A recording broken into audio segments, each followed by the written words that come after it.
Thank you. I hope I don't cause more issues for you guys. Yep, we're live. And that was the starting line.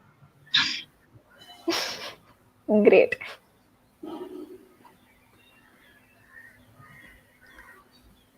Okay, Sai, go ahead. Hello everyone, my name is Sai Gule and I am the head PR of AICVS. AICVS is the Artificial Intelligence and Computer Vision Society of Cummins College of Engineering. We, as a society, aim to introduce the students to techniques of artificial intelligence and computer vision and help them gain a good understanding of what happens behind the scenes.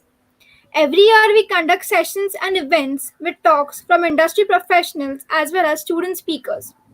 During this lockdown, we decided to start a webinar series, AICVS 1.0, which will further help in bridging the gap between the juniors and the seniors. Our today's speaker is Chaitanyasuma Jain. Chaitanyasuma is the recipient of the Goldman Sachs WeTech 2019 scholarship and Avery Dennison InvEnt 2018 scholarship. She is also a former WIDS volunteer. She started and currently runs a college level coding club called as Loop and the coordinator for a STEM outreach initiative with Teach for India, Pune. Chaitanya Suma secured an internship at Deutsche Bank and was also selected for the University of Notre Dame Research Fellowship at Indiana, USA. Through college, she was unable to attend the same due to the pandemic and is currently working with a Bangalore-based startup. She, along with her team, has previously presented their research work at a national level conference organized by ISRO at SAC Ahmedabad. She is also an open source contributor and an avid hackathon participant. She believes in women communities for mentorship and support, and she will be guiding us with opportunities that we can grasp as undergrads, from open source and volunteering to projects and internship. Over to you, Chaitanya. Hi, thank you so much, Sai, for that introduction. So, as you all know, I'm going to be talking about exploring opportunities for undergrad students.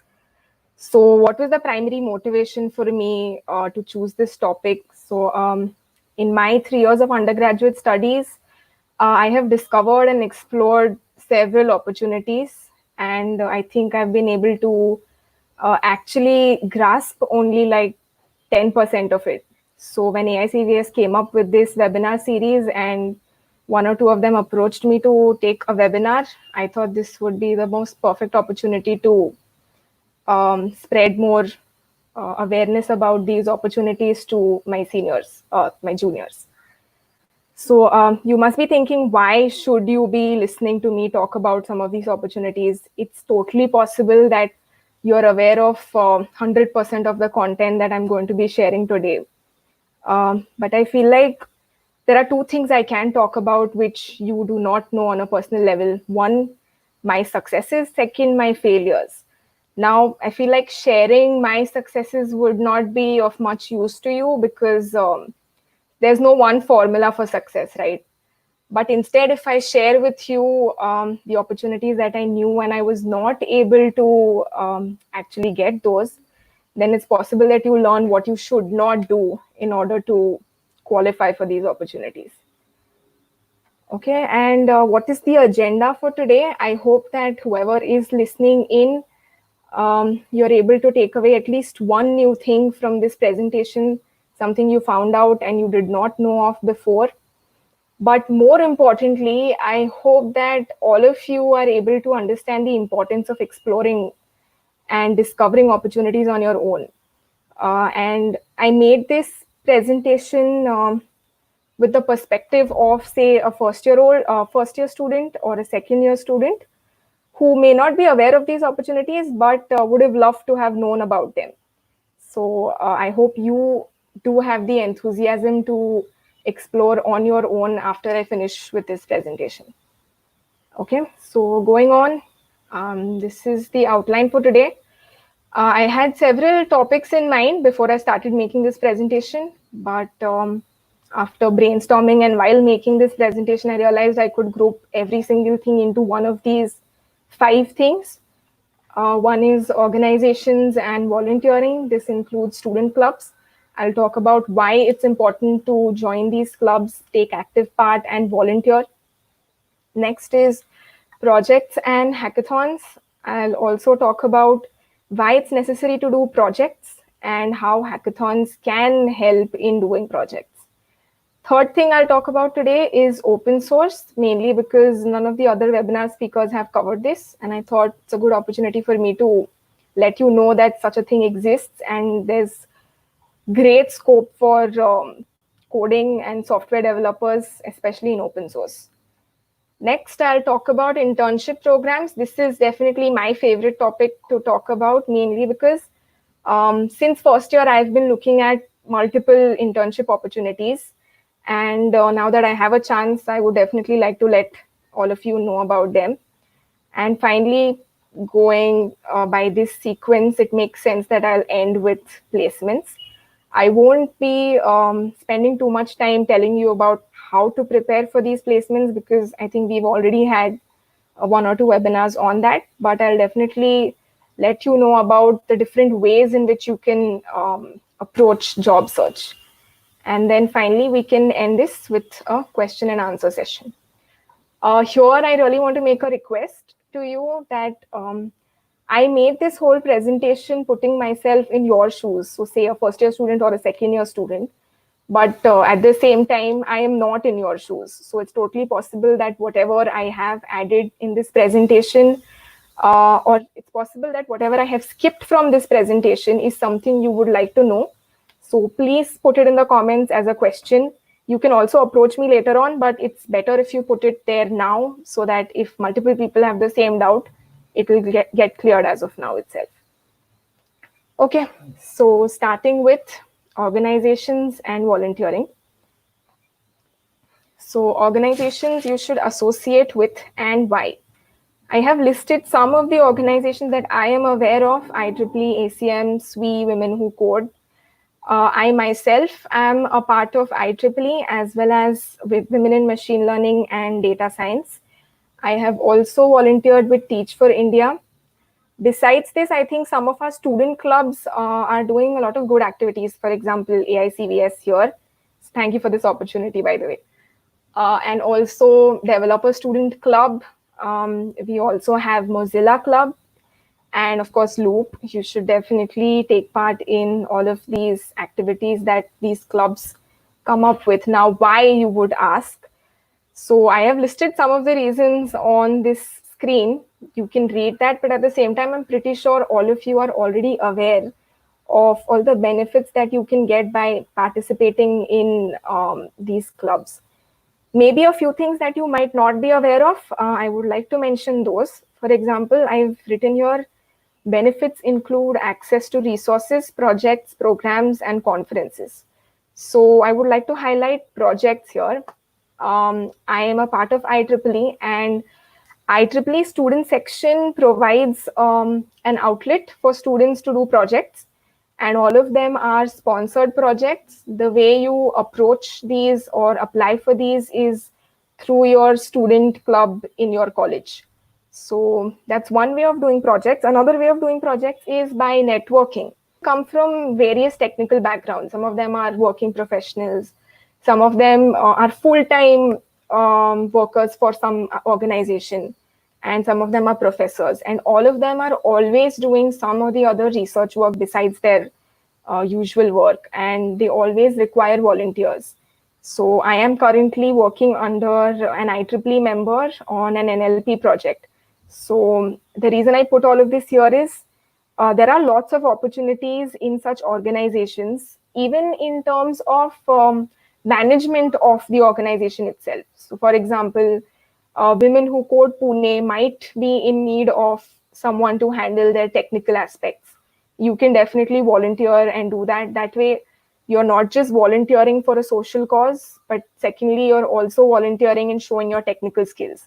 So I feel like it's a great way for you to explore both these verticals. Moving on to projects and hackathons. So I feel like I'm a little biased when it comes to hackathons because I myself have participated in more than 5, 6. It's honestly a shameful number because I've been able to do something meaningful in only like 2 or 3 of them. But I have genuinely enjoyed each and every hackathon that I have participated in. Now, why do I recommend you to do projects and how hackathons can help in that? So, as I have written on the screen, projects are an outlet for showcasing your technical skills, and hackathons are an opportunity to work on projects.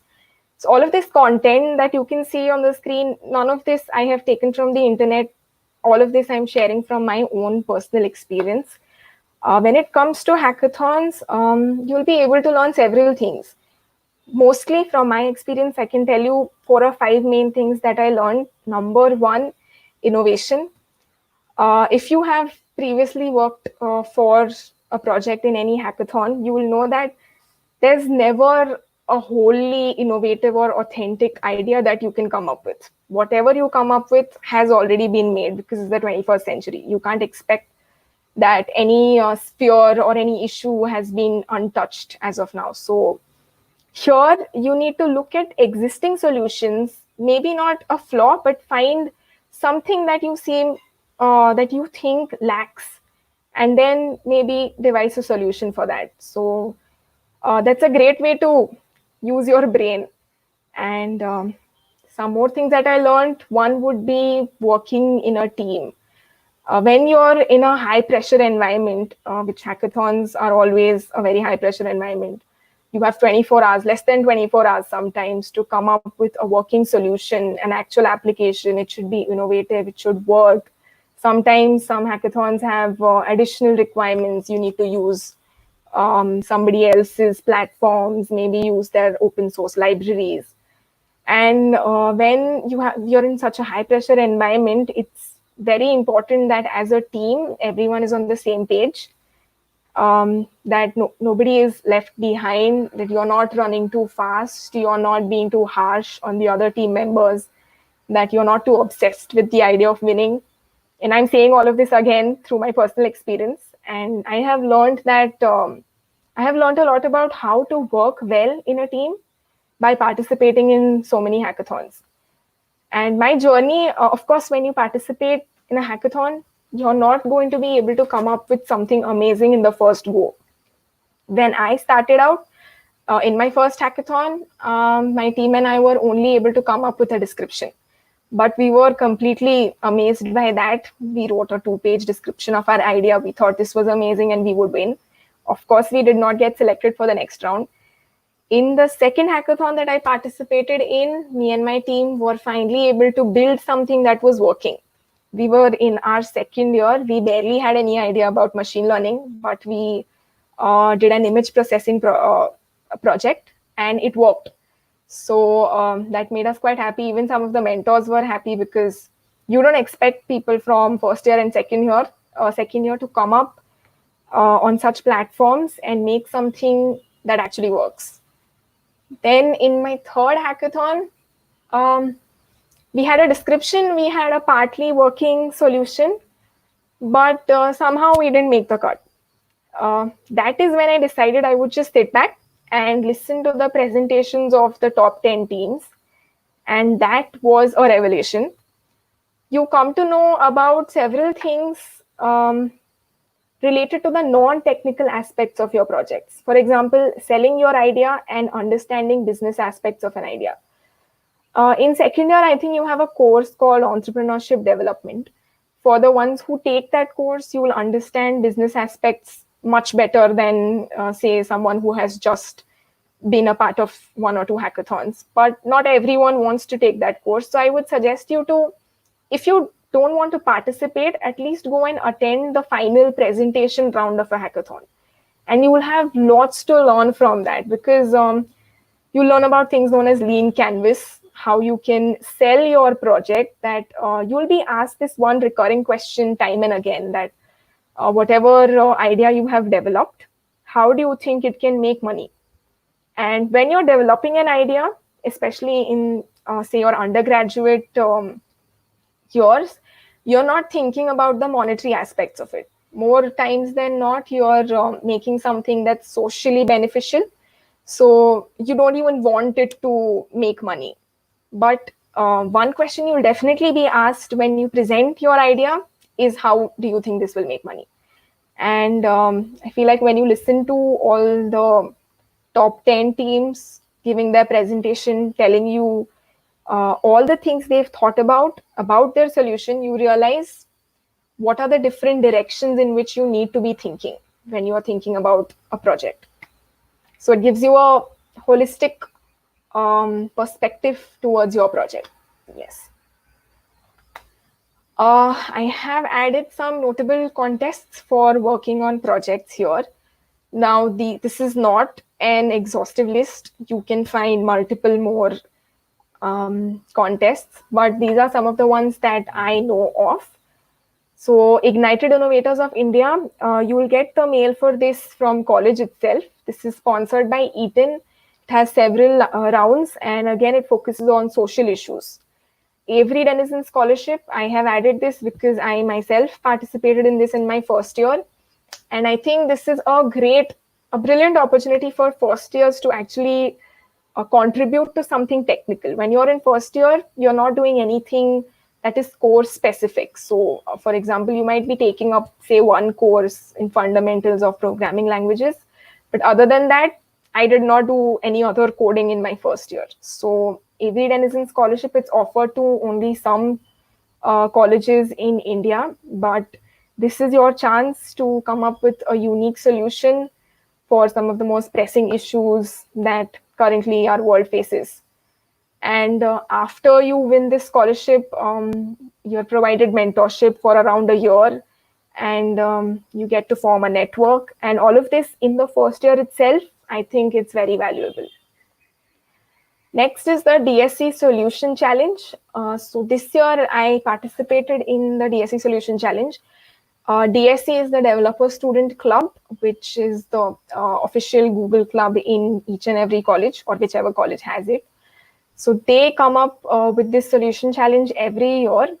And the format for this is pretty similar to any other innovation contest. You're supposed to build a working solution. The only difference being you need to use one or two of Google's products, so Android, Flutter, etc.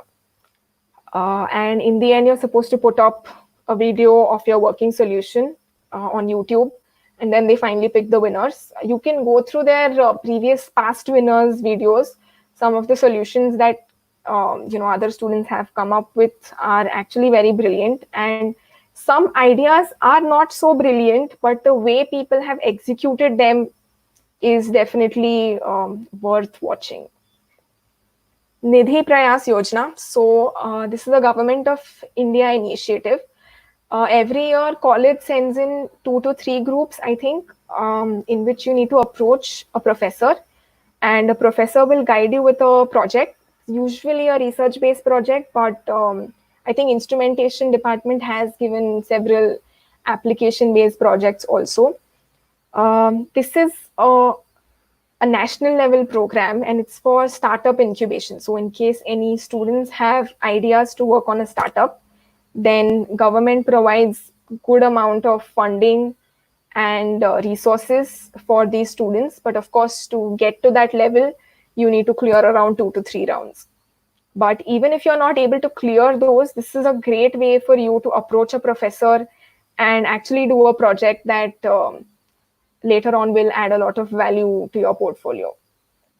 Next is Smart India Hackathon. I'm sure most of you know about this. It's a national level hackathon, great concept. Industry, government, organizations, many of them participate. They give a problem statement. And I think here Smart India Hackathon it's more accessible to students than others, mainly because organizations are already giving you a problem statement.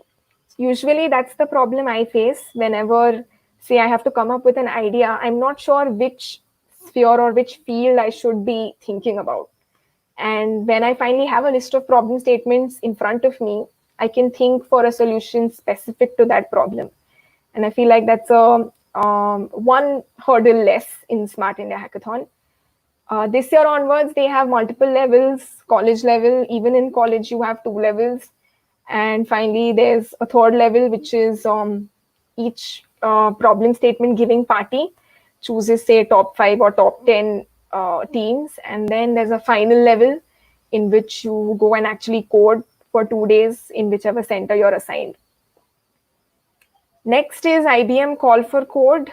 I'm sure some of you must be knowing about this because IBM came to our college to inaugurate Call for Code. And IBM Call for Code they started this primarily to tackle the issue of climate change. But this year onwards, they have introduced natural disasters as well as COVID-19 as part of their problem statements. Amazing because you get a funding from Linux Foundation. The funding is also quite great. And more importantly, you would have competed against people from all over the world. So you should definitely try for this. The deadline for this is approaching soon. I think it's July 31st. You still have a month. So if any one of you is interested, so please do go for this. Finally, you have Facebook School of Innovation Augmented Reality Open Program.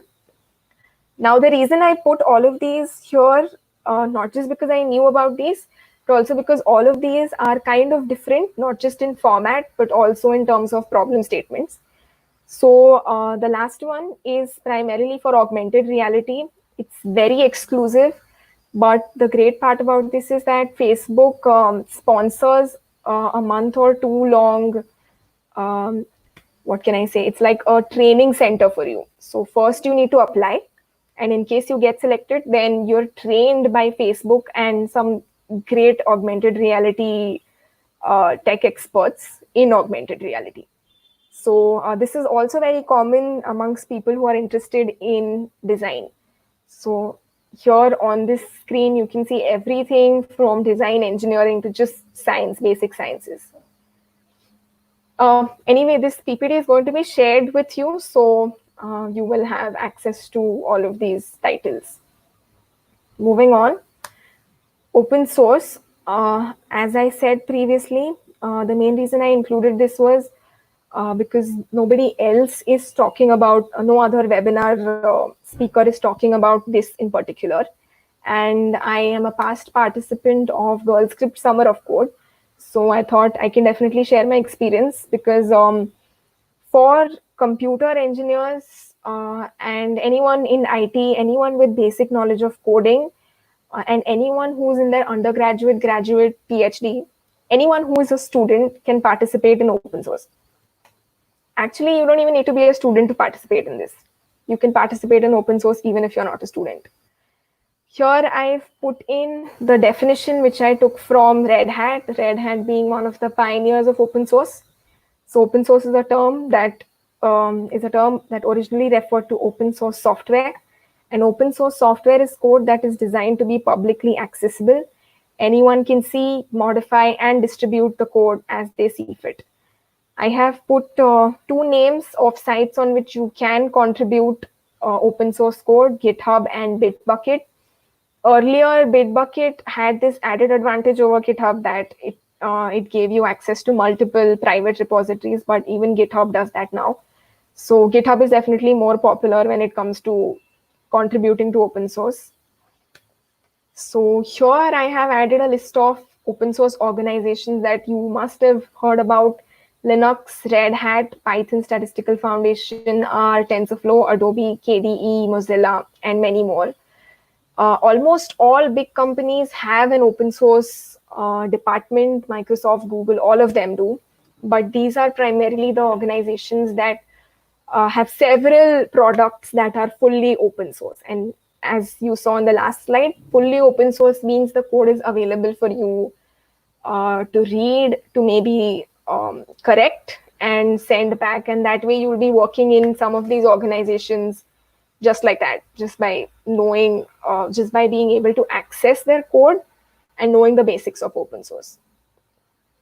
Here, I would like to add a controversial point. I think even Arogya Setu, our app, our government app, is open source because they have released their code on GitHub. You can pull the code on GitHub and make changes, create pull requests. But I think there is some controversy regarding whether that code is the actual code that the app uses. So anyway, I just found it an interesting point to mention. Now, moving on to open source programs. There are several open source programs, some of which I will be talking about in the next few slides, but all of them follow a common structure. It starts with a community bonding period in which you interact with mentors from all the organizations that have applied for those open source programs. Now, you need to understand that an organization applies for an open source program because they're in need of developers who can contribute to that code. So when you're interacting with mentors, make sure you get to know each and every detail about that organization, about the projects, whatever you want to know. Ask doubts. If you're not able to understand the code, make sure you get someone to explain it to you. The mentors are there to guide you. They want multiple developers to be selected as part of these programs so that their own code can be developed in the best way possible. So make sure you ask questions and ask as many organizations as you can. Second stage of this is the application period. After you have finished your community bonding, you can select the projects / organizations that you were most interested in and apply to those. Application process for each and every open source program varies. Some have just a basic form that you have to fill. Some might select you on the basis of your CV. Some might, but some like Google Summer of Code select you on the basis of a proposal. So in that case, community bonding plays a very important role because during community bonding, while you're trying to understand the project, you need to come up with an idea about what you're going to work on for the 2-3 months that you will be a part of this open source program. And then in your application stage, you're supposed to draft a proposal with your idea and send it in. And based on the draft, you will be selected for the open source program. Next comes the actual coding period, which is 2 to 3 months long, in which you actually code and contribute to their repositories. You'll have a mentor from within the organization who will always guide you. Some of the open source programs also give a good stipend. And finally, the fourth phase is review, which, as you can see, it will be the final review of your work.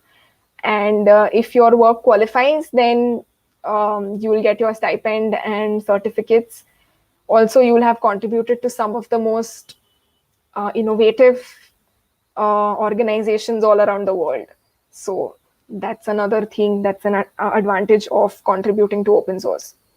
Now, in the next few slides, I'll just go through a few open source programs that I'm aware of. Some I may have participated in a few, but the others I'm aware of their structure and I have applied to a few as well.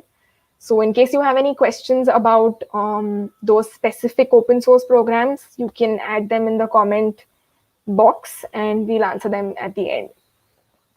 So starting with Google Summer of Code, I'm sure you're all aware of this one. I've written some important dates here. Registration and selection of projects is Feb to March. Coding period is May to August. Here, I would like to give you a tip. Even though the application process starts in mid-March, it's suggested that you start looking at the organizations in February itself. Because Google Summer of Code has cutthroat competition. People prepare for it for years and years. Like I know people who have applied for 2-3 years, did not get selected, and then finally went ahead and got selected in the 4th year. So in February, you should go through the organizations, check out the projects, and that is the time for you to start contributing. There's a concept known as first contributions, which means during the community bonding period itself, if you are able to contribute to their project, so just if you saw some open pull request, open issues, and you made a pull request for that, then it means that it gives mentors an idea about how enthusiastic you are and how technically good you are. So from Feb to March, before the application process starts, you should definitely do a lot of first contributions. You should interact a lot with the mentors. And especially in GSOC, many mentors themselves guide you about your proposal. So if you have an idea and you draft a proposal before your application period, and if you share it with the mentors from that organization, they'll give you all details about how to make it better. And as I said, they want you to be selected. And you can take all of that advice, make your proposal better, and you'll definitely stand a greater chance of getting selected for GSOC. Now, this is Outreachy. Outreachy is the female equivalent of GSOC. It's as prestigious as GSOC, but it's only for some specific sects of society. As you can read here, you have women, trans men, gender queer people, etc. This was mainly a diversity project, you can say, but also to promote open source. And this is very exclusive from our college. I'm aware of one alumna who did get selected for Outreachy. One problem you might face while, say, applying, or one hesitation would be that the coding period is actually October to November, which is right in the middle of our semesters. So sometimes people might find that disturbing because Outreachy needs you to pledge 40 hours per week, that you'll be available for around 40 to 45 hours per week, which is what each and every working professional does for their own organization. So managing that along with your academics is hard, but it's not impossible. And I can say that because I'm aware of a senior who did this. She's, I think, one of the only ones from our college who got selected for Outreachy. And she did mention it was hard to balance both, but she did it. So I don't see why we can't. Moving on, this is KDE student programs. KDE means K Desktop Environment. KDE is one of the largest organizations for open source software. For example, I use Kdenlive, which is a video editing software. They have season of KDE, which is December to February. Most of their projects are for KDE software itself. So you'll be able to work on, as I said, Kdenlive, etc. And they conduct it in a very professional manner. There are multiple channels to contact them. And I would say it's as prestigious as GSOC, the only difference being KDE, season of KDE does not include outer organizations. It's mostly for development of their own softwares. Moving on to Fossa. This is more than an open source program. It's actually Code Heat is actually a contest. So again, same pattern. You have 2 months to contribute to the code, and every year they have different prizes, but mostly I think they sponsor the winner's trip to the main Code Heat conference somewhere. Last year it was in Singapore. Even this is a very valuable open source program. More importantly, it's a contest. So somehow, in this case, you're not just participating in open source, but also a contest. Moving on to Rails Girls Summer of Code. This is also a global program. It's only for women. And the same pattern, the same structure, same format of application exists for this, except they don't expect you to give a proposal or hand in a proposal while applying. You're only supposed to write a few answers about what project you're planning on taking, how you're going to approach it, etc. In Rails Girl Summer of Code, you need to find your own mentors. So you need 2 to 3 mentors. You need to give in their names. These will act as your internal mentors, and externally, if you're selected for that particular organization, you will have 2 or 3 mentors from the organization who will be guiding you throughout the time, throughout the coding period. Another thing I want to mention, some tips for applying would be one that I'm sure you would find anywhere, is that the internal mentors that you select, it's best if they have some previous experience with open source. And second, they are people you can meet in your day-to-day life. That's obviously preferable for an organization who's paying for you to code for them for 2 months. And if they know that the mentor is always available for you, then it's an added advantage for you. Girl Script Summer of Code. So even this is a global program, but majority of the participants come in from India itself. I think this started 2 or 3 years back, but in the last 2 years, it has seen exponential increase in participation, not just from students, but also from really good organizations. When I participated in this, there was no stipend. As of now, I'm not sure if it has a stipend, but it's a great way of actually taking your first steps into open source, because since it's on a smaller scale as compared to the others, people are definitely more friendly, they guide you better, and most of the guides and mentors in the projects will be students from other colleges. So it's a great way to network as well.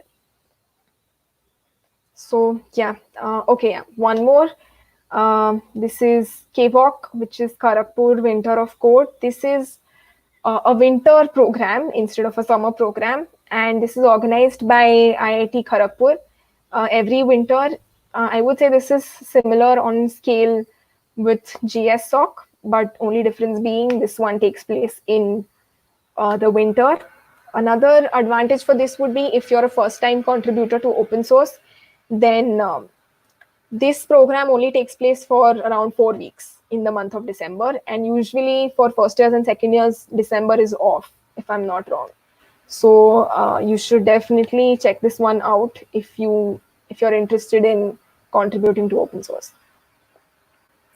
Now moving on to internship programs. So as I mentioned in the beginning, this is my favorite topic because ever since I started my undergraduate degree, I've been researching about undergraduate internships quite a lot. And I think I have a lot more awareness about this than other people. And I definitely want more people to know about these opportunities. So what can you do as an undergraduate intern? So 4 main things. 1, you can contribute to open source. 2, you can work with a startup. 3, you can work under a professor. And 4, you can work at a corporate. Now, you have 4 summers. Of course, 1 summer is after you finished your undergraduate studies, but you have 4 summers, and these are the 4 things you can do. So target all 4, you will end up doing at least 2 to 3 of these. Now I've added some international research programs on this slide. I think in one of the webinars before me, research programs have been talked about, and I've spoken to the organizers to make sure that nothing is repeated. So I'm only going to be talking about the things that were not said in the previous webinar. As you can see here, you have My Tax Canada. I'll go one by one. Some of these I have applied for and I have an experience of the application process. And some others I have not applied for personally, but I'm aware of the basic structure. So My Tax Canada is a research program which takes place in Canada. Almost all universities, good universities of Canada participate in this. They give you a list of projects per university, per professor, and you're supposed to select 5 main projects that you wish to do. It's fully funded. The stipend that you receive for the 2 months that you're in Canada is good enough to cover all your expenses, plus you will have something left to say travel or just keep. So My Tax Canada, their application process can be a little bit cumbersome, mainly because there are thousands of projects and you have to pick 5. And you have to be careful about how you're picking them because number 1, it should be from a good university, from a professor who has done good research. It should match your interest. And finally, it should be, even though it should be from a good university, it should also be achievable. So yeah, that is something you can definitely talk to me for. I have personally applied for My Tax both years. It's extremely exclusive. The acceptance rate is probably even lower than IITs. So if you prepare well, then you can definitely stand a chance of getting in your 3rd year, after your 3rd year. Next is Charpak France, again fully funded, but for universities in France. I have not applied for. Okay, so the thing about Charpak France is you're supposed to find your own project and then apply for it.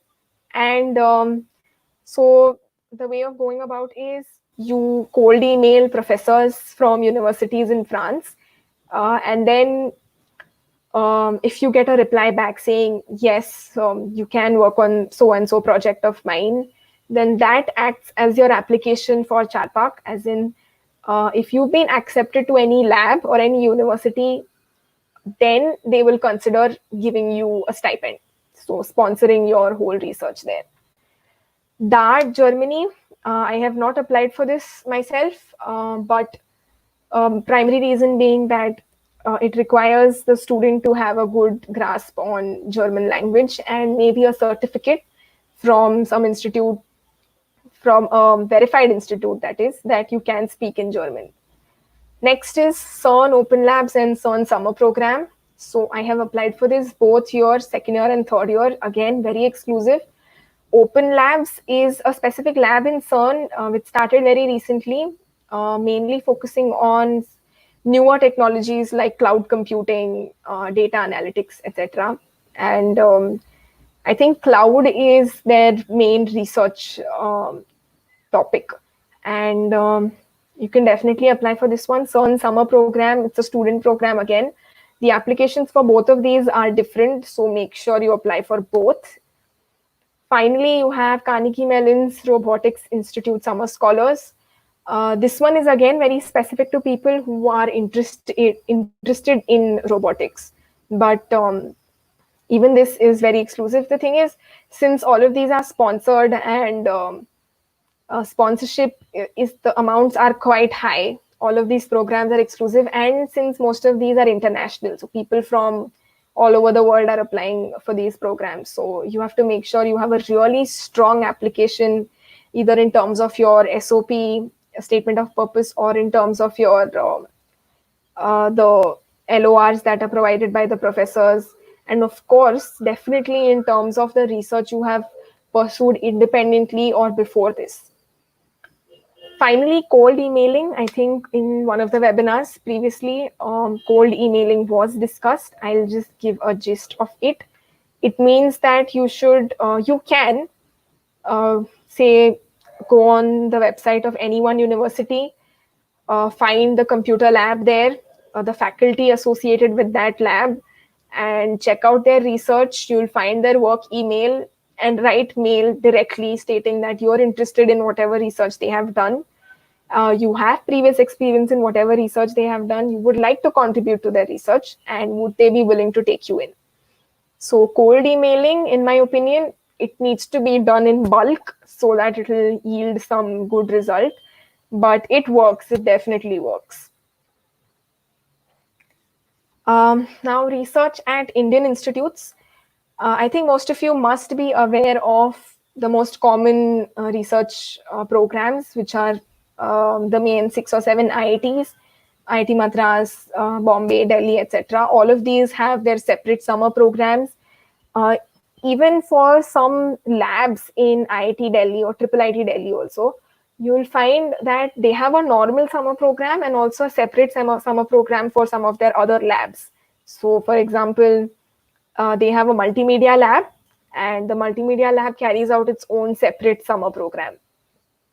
Then specific labs at IISc and ISRO. For example, IISc has a machine and language learning lab for which they require interns. Probably not every summer, but if you keep a lookout on their Twitter page, you will definitely know whenever they are in need of interns. Now, the institutes that I've listed below this are not the most common institutes, but definitely really good for research.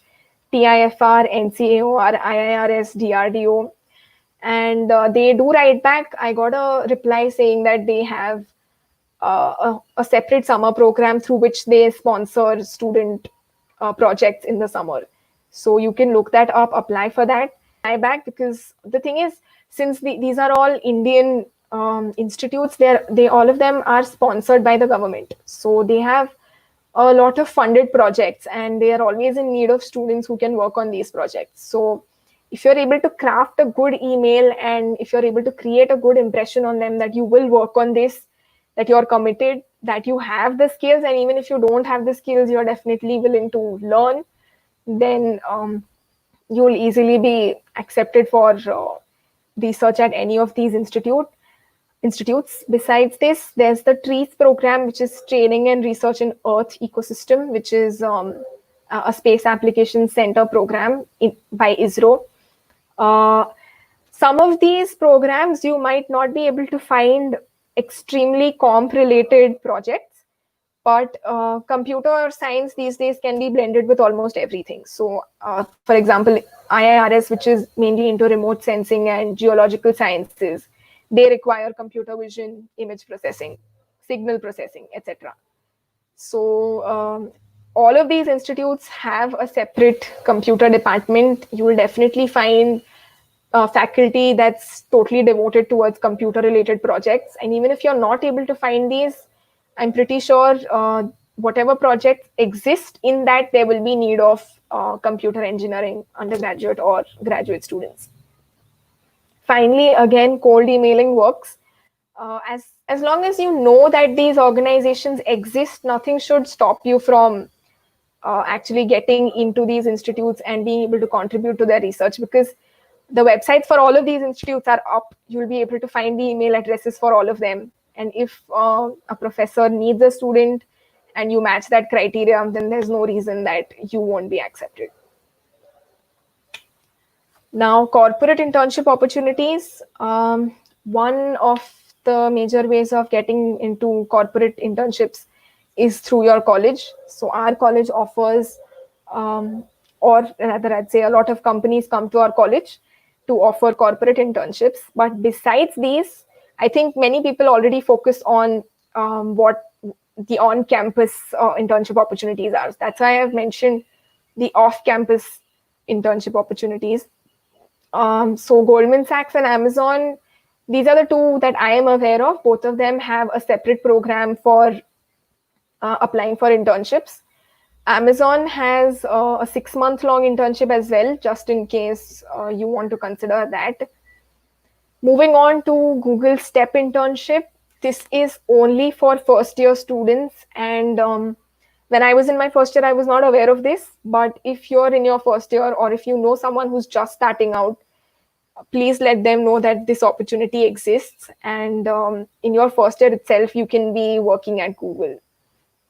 Next is LinkedIn Winterthon.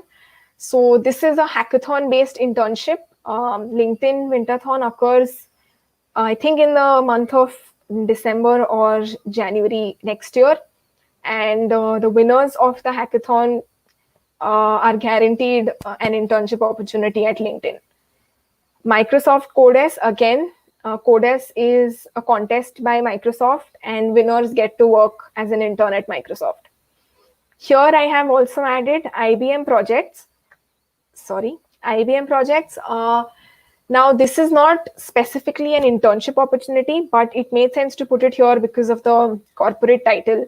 So IBM has a platform known as Connect to Build. I'm sure many of you are not aware of this. For IBM, all year long, you have projects listed on it. All you need to do is have a team, apply to that project, be able to propose an idea for the problem statements for each and every project, and you can do an IBM sponsored project for variable duration. So some of the projects are for 2 months, some are for 6 months. You get to work directly under an IBM mentor for the same. And finally, cold emailing.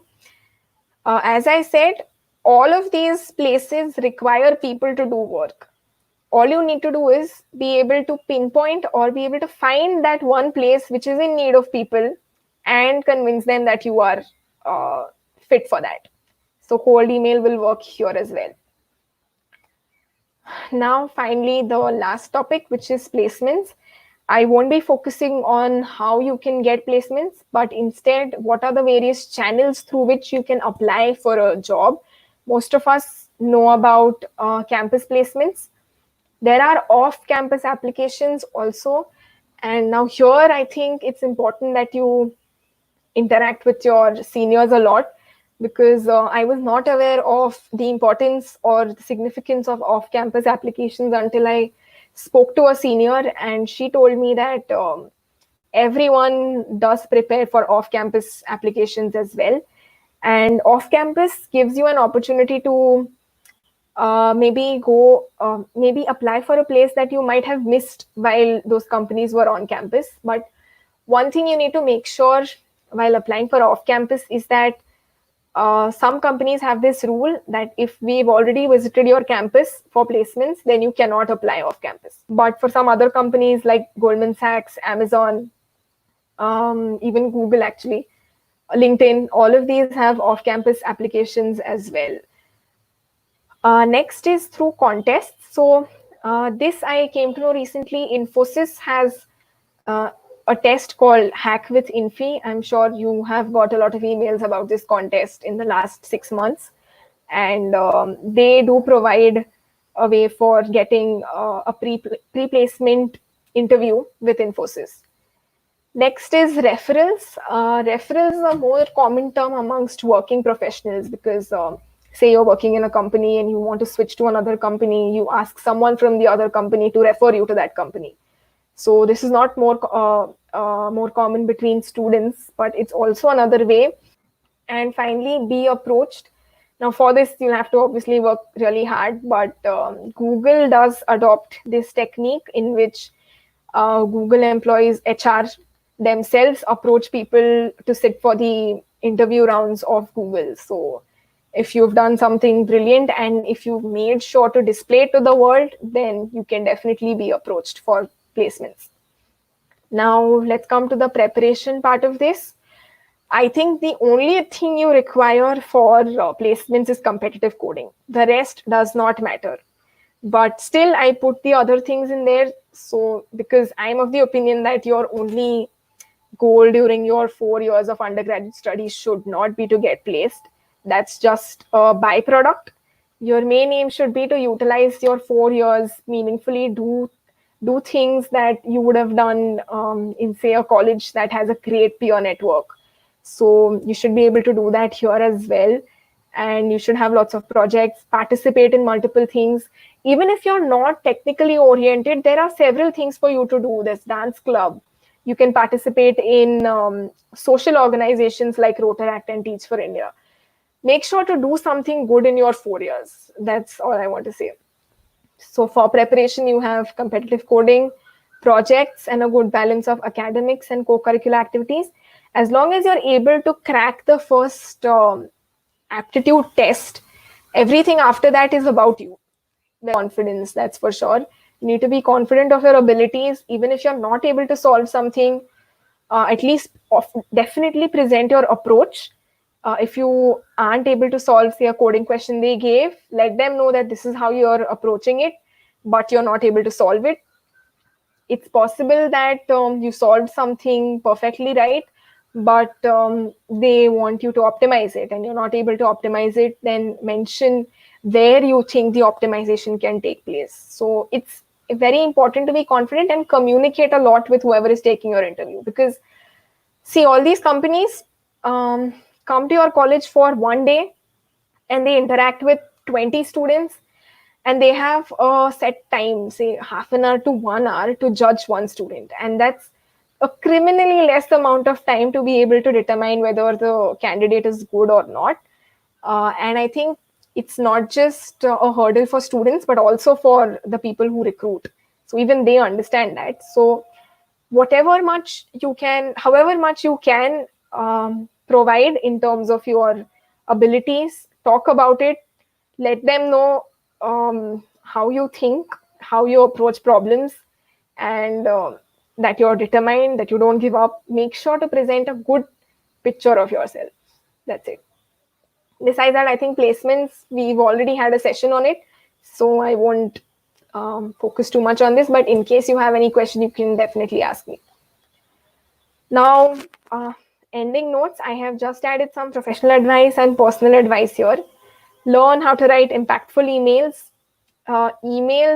So I'll give you an example where emails helped me. One was when I directly approached Teach for India, me and my other friends from Loop. We directly approached Teach for India to conduct a session for International Women's Day. One email, we did not know if they would reply, but they did. And we were able to have a really good outreach initiative with one of the Teach for India schools in Pune. Make sure that just by reading the subject, nobody discards your email. Please make sure, because all of these professors, they receive lots of such emails, cold emails for asking for projects. And they don't have the time to sit and go through each and every one of them and filter them out. So sometimes just the subject line can be the deciding factor. So I think the best way to learn how to write an impactful email is to write many. And if not, then I'm pretty sure you'll find several blogs on the internet telling you what a perfect email should be like. Use GitHub extensively. Now, this is not just my professional advice, but it's professional advice given by many people right now. It's being said that we're transitioning into this field in which GitHub is going to be your portfolio. My suggestion is whatever code you develop, push it on GitHub. Make sure it's available for anyone to see. Now, of course, if you're in your first year, you might be hesitant because you don't want to push your, say, brute force method code on the internet for someone to see. But do it, because it's possible that, say, a year later, you approach the same problem in a different way, and that will show progress. So definitely push it on GitHub. Use GitHub as much as you can. I think now there's this new feature introduced in the latest version in which you can make a personal portfolio just by the name of your repository. So that will act as your new CV. That's what people say. And I think I agree. Of course, it's not 100% true, because on GitHub, many people also use private repositories. So if you're working on a project that you don't want others to know about, then it's possible that my repository is private and someone viewing from outside will not be able to see it. So it's not the most perfect measure of how much code you've written or how meaningful that code is, but it's definitely a good way to show your code. Next, make a blog. This is my personal opinion. Whatever opinions you have, I have a blog of for myself, and it's not completely technical. I also write book reviews. But make sure you have a blog, because that's the way for the world to see who you are. Participate wholeheartedly. This is definitely my motto. Sometimes it can backfire if you participate in multiple things at the same time. It's possible you're not able to complete anything. So even though you participate wholeheartedly, make sure you know where to draw that line. And there are several opportunities that you'll be enticed. You'll want to participate in everything, but make sure that you finish one thing before you move on to the next. Ask questions. I think all of us know the importance of asking questions. Build upon your fundamentals. This is my advice. What I mean is, all of us are getting into these new fields of machine learning, data science. But I feel like first you need to have your fundamentals clear. And once you have that clear, then you won't have to return to it. One place where this is really important, two places rather. One is for placements itself. So say you did not focus on your data structures for 3 years, and then for placements, you have a list of projects, brilliant projects that you've done, but you're not able to crack the coding test because you have not worked on your data structures. So make sure your fundamentals are extremely strong before you move on to the more complex subjects.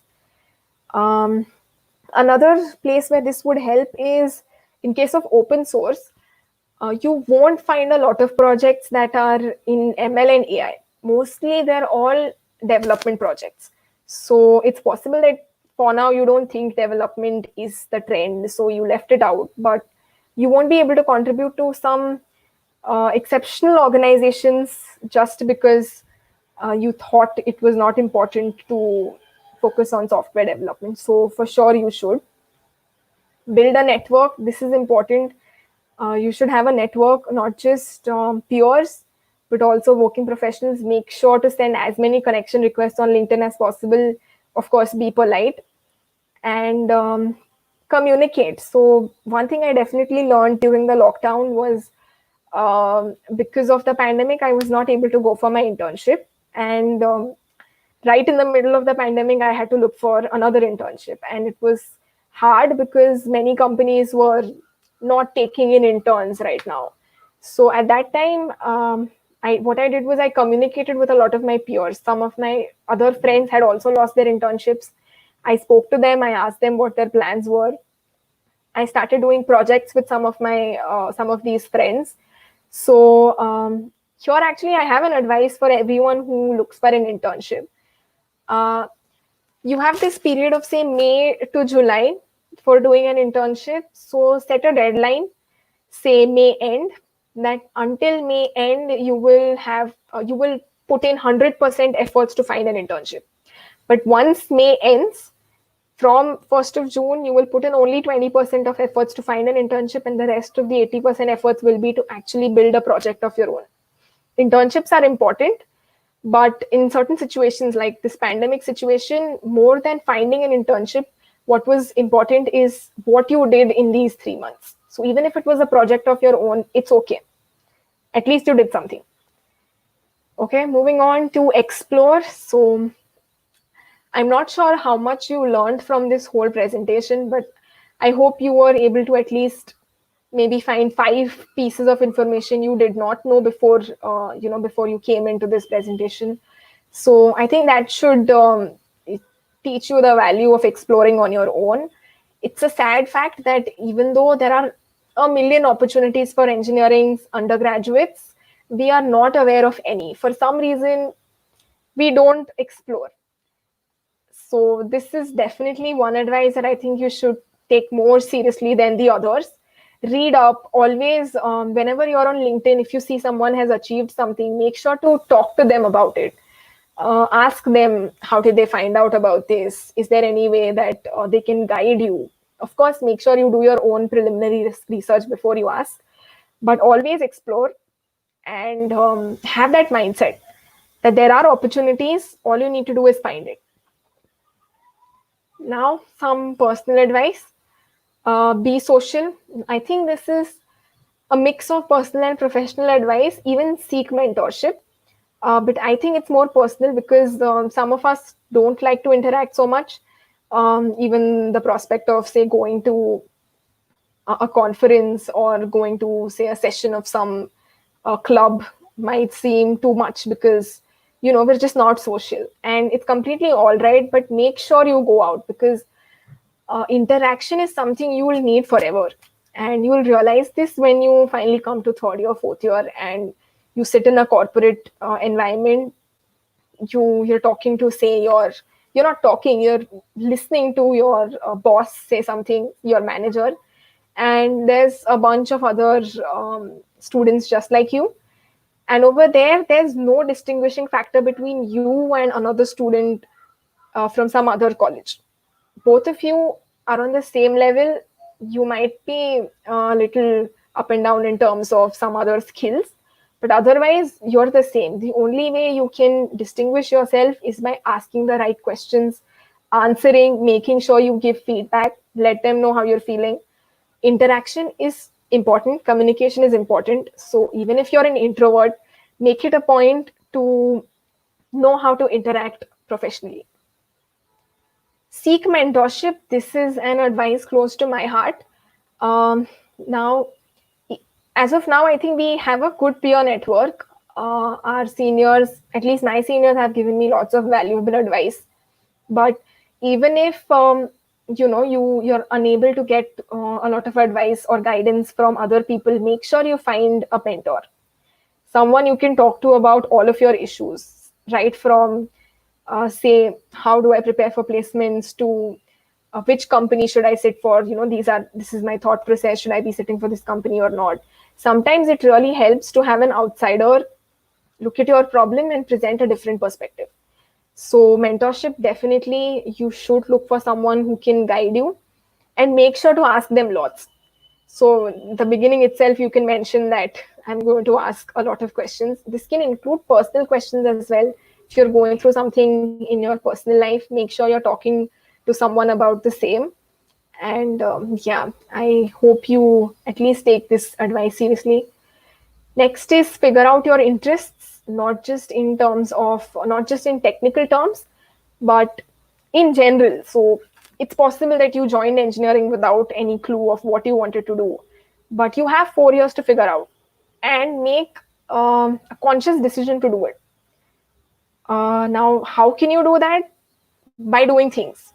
Take part in projects. It's possible you won't like it at all. It's all right. At least now you know what you don't like.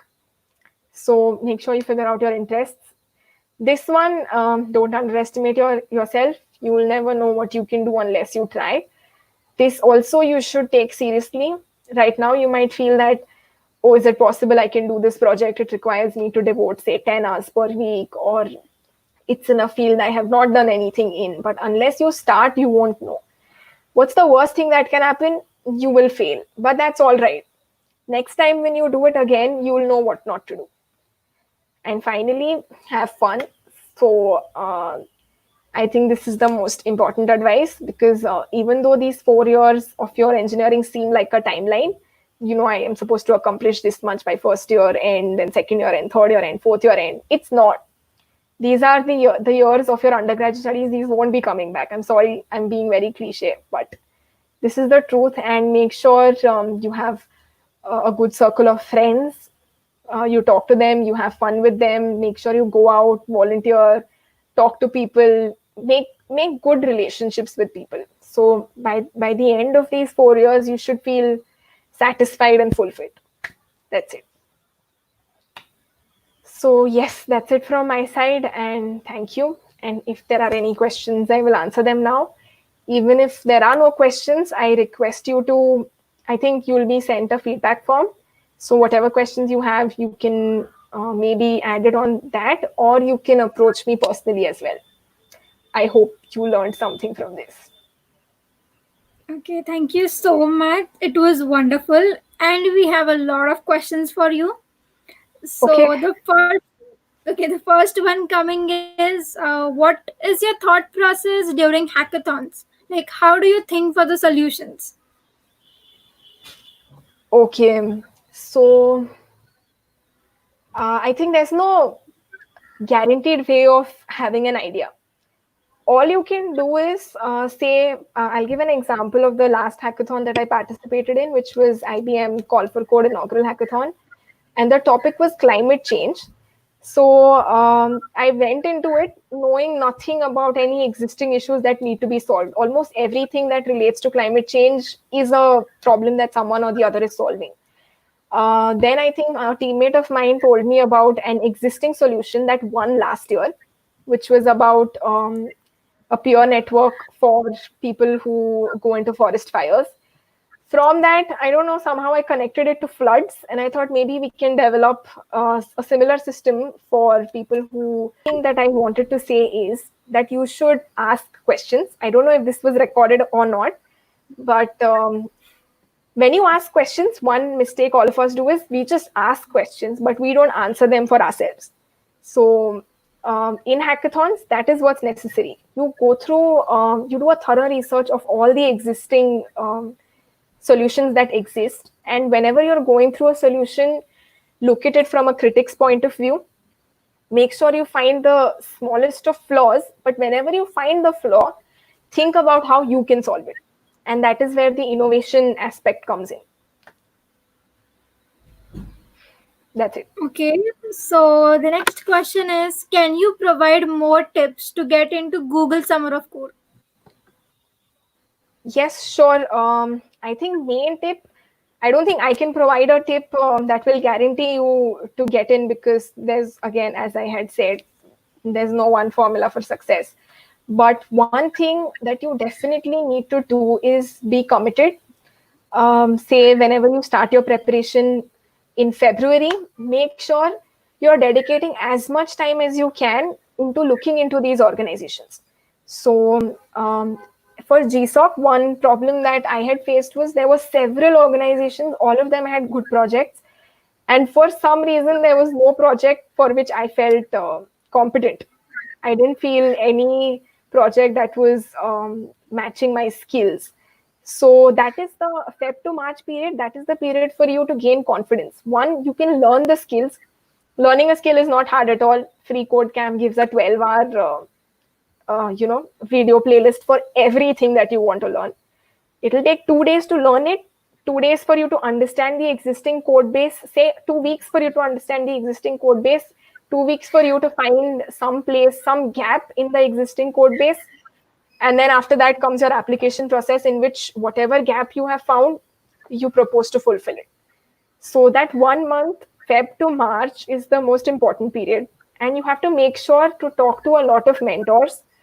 And whenever, say you, as I said, if you find a gap in any of their projects, first thing you do is report it to the mentors. Let them know that this is what I found, and I think I can work on fixing this. So, and okay, one important tip would be you need to provide a timeline of your project. So when you're submitting your proposal, you need to let them know how you're planning on working for every week, week after week.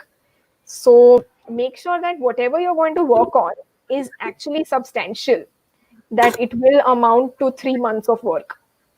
So this also you can discuss with your mentors. Whatever tips you need, all of the tips will be given to you by the mentor working in that organization itself. So all you have to do is ask, and of course do your research just before that. Okay, that was a great answer. So the next question is, can you please tell me what exactly are the prerequisites for some good research internships, and what qualities are they exactly looking in the students? Okay, so I did not get selected for any of the research programs that I mentioned, but I was selected for the research program at Notre Dame University through college.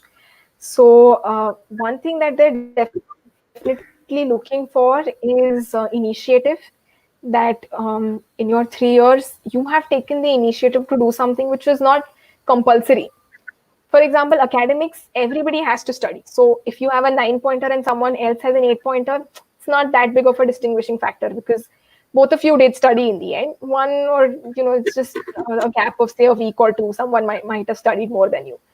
But did the other person who got an 8 pointer, what was she doing in her free time? Did she do more projects? Did she go out and volunteer? For research, it's important that you have research projects, which means you have previously worked under a professor, maybe, hopefully, for extended periods of time. So, spoon feeding. The professor will not direct you, will not tell you how to do this. Instead, you will have to find out on your own.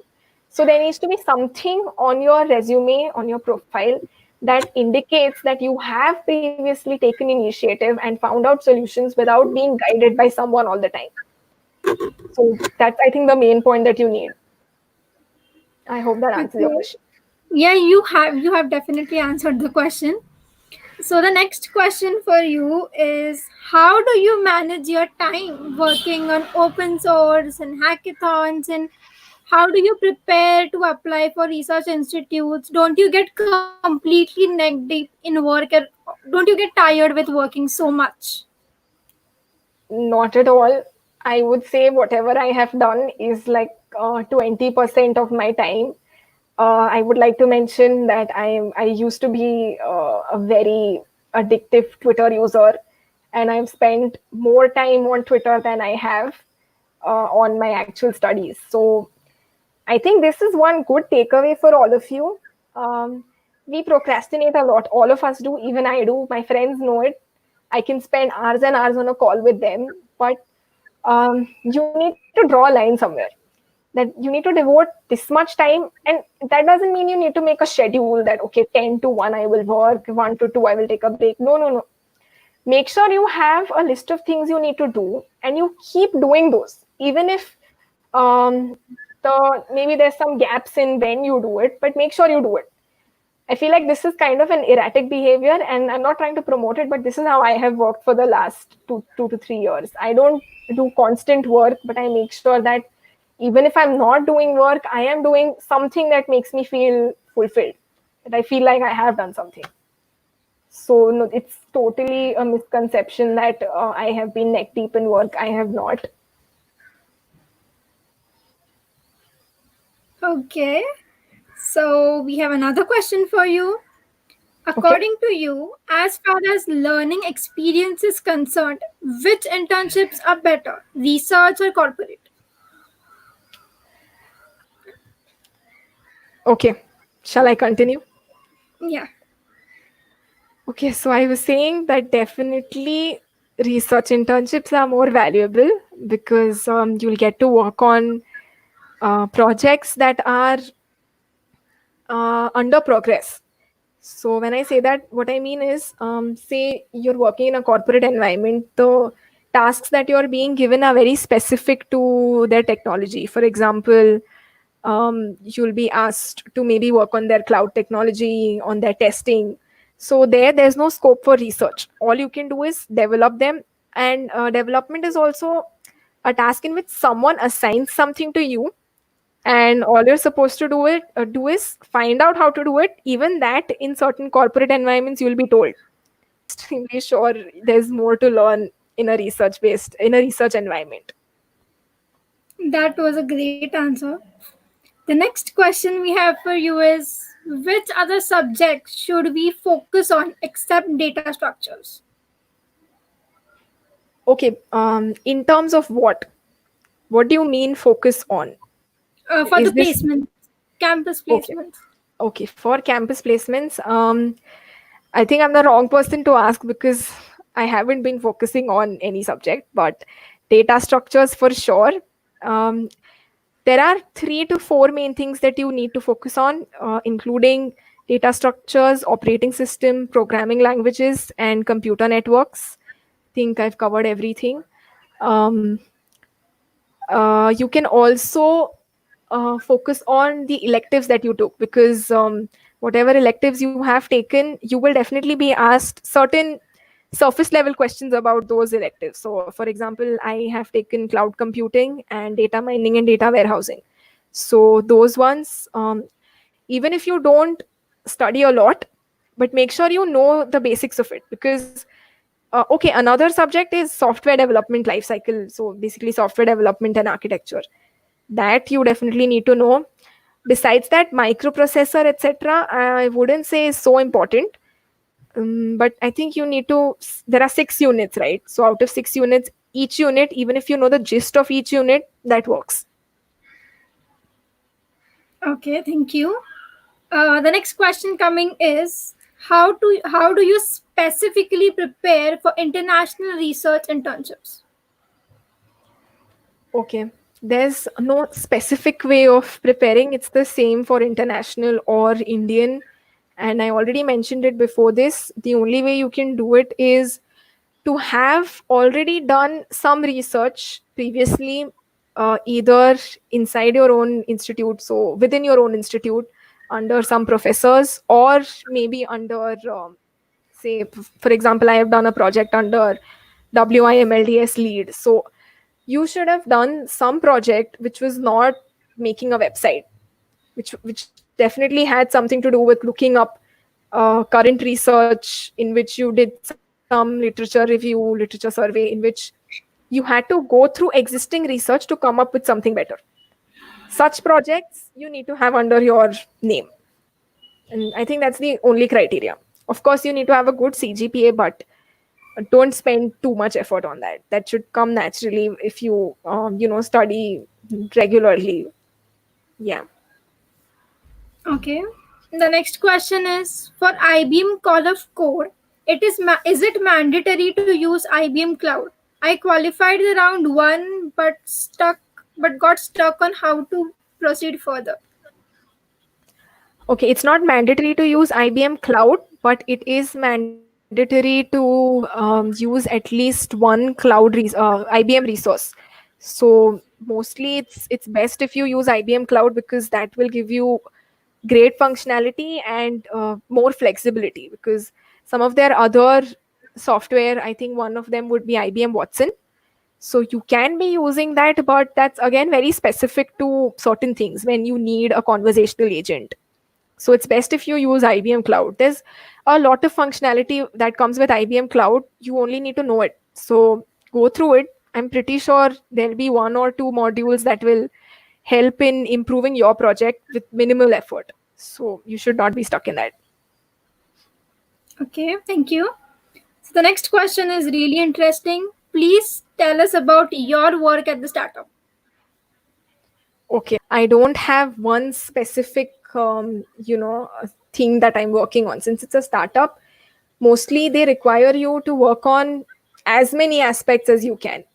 You need to know that while you're working at a startup, you're part of something that's in the development phase, which means they're still trying to establish themselves, which means they want everyone to give in 120% of efforts. So you definitely cannot slack off.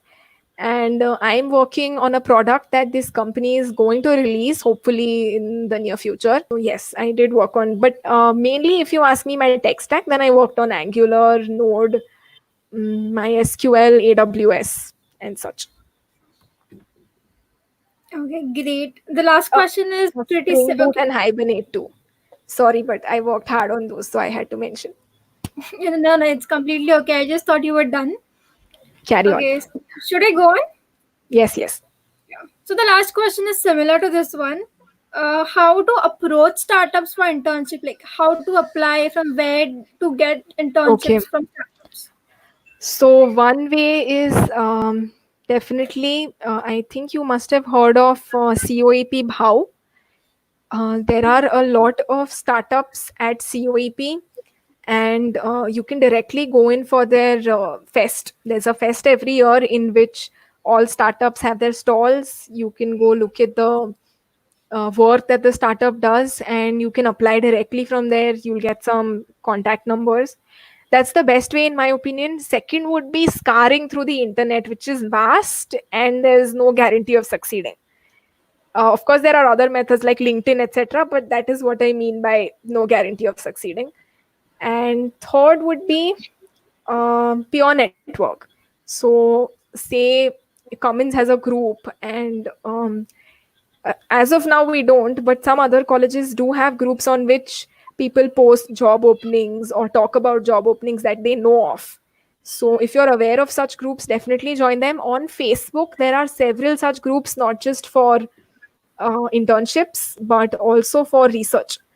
So make sure you join those, and some are college specific, some are not, some are open to all. And when you join those, you will be notified of internship opportunities or any other research opportunities whenever someone posts.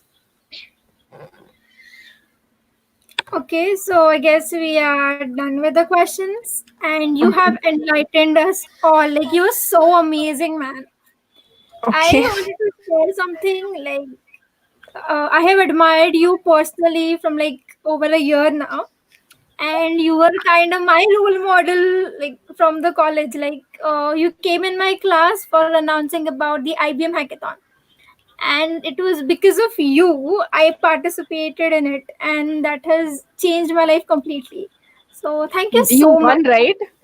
Yeah, yeah, Congratulations. but it was because of you. Like if you weren't there in my class and told me about it, I would have never participated in it. I think you're So being modest. It's because of you that you won, but thank you. no, I personally look up to you. Like I want to be like her. Like I want to do something Wow. like her. Please pick a better So role model. No, but really, thank you so much. no, you are the best. Like you are, and your speech, your entire webinar was so great. Like there were interrupts, but still you didn't lose your focus, and you just went on. So thank you so much for being a part of AICVS, and it means a lot to all of us. Thank you so much for this opportunity. Actually, I have been